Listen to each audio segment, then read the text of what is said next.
Faith is the word Christians use more than almost any other. Have faith, walk by faith, the just shall live by faith.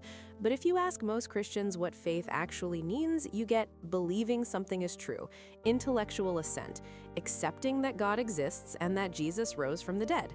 That definition is not wrong, but it is a fraction of what the Greek word actually carries. The word is pistis, and pistis does not primarily mean belief.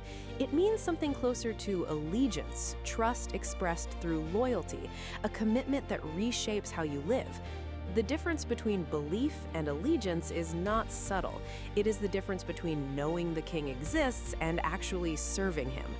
The problem starts with how the word faith became separated from its action. In the ancient Greek world, pistis was used in political and social contexts as much as religious ones. When a soldier swore pistis to a general, he was not just expressing a belief, he was pledging loyalty, committing to act on the basis of that relationship. His life was now oriented around the one he trusted. Pistis was relational, it was directional, and it always involved a response. This is why James 2 sounds like it contradicts Paul, but doesn't. James says faith without works is dead. Paul says we are saved by faith and not by works. They are using the same word, but their audiences were making different errors. Paul's audience was adding works as a condition for acceptance, as if pistis alone was insufficient. James's audience was treating pistis as mental agreement only and living exactly as they had before. Both are distortions of pistis, because genuine pistis, the thing Paul and James and Jesus all meant, is not something you hold in your mind, it is something you live from. Consider how Jesus uses pistis in the Gospels.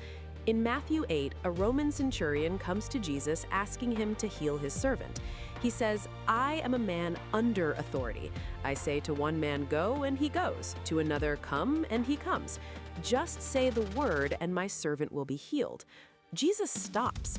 He says, "I have not found such great pistis in all of Israel." What did the centurion demonstrate? Not a theological position, not a doctrinal statement.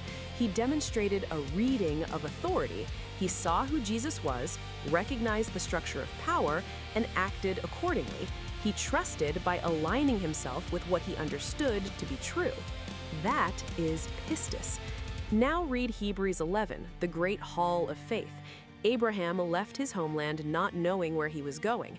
Noah built an ark for a flood that had not yet come. Moses chose suffering with his people over the pleasures of Egypt. In every case, faith is not mental agreement. It is costly, directional, life-restructuring trust.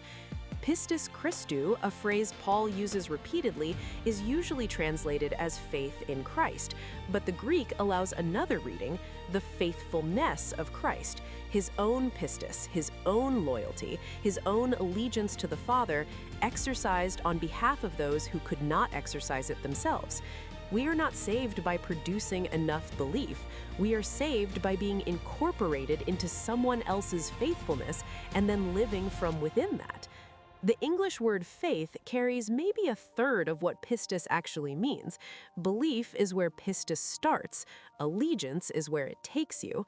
Pistis is not a feeling you summon, it is a direction you commit to.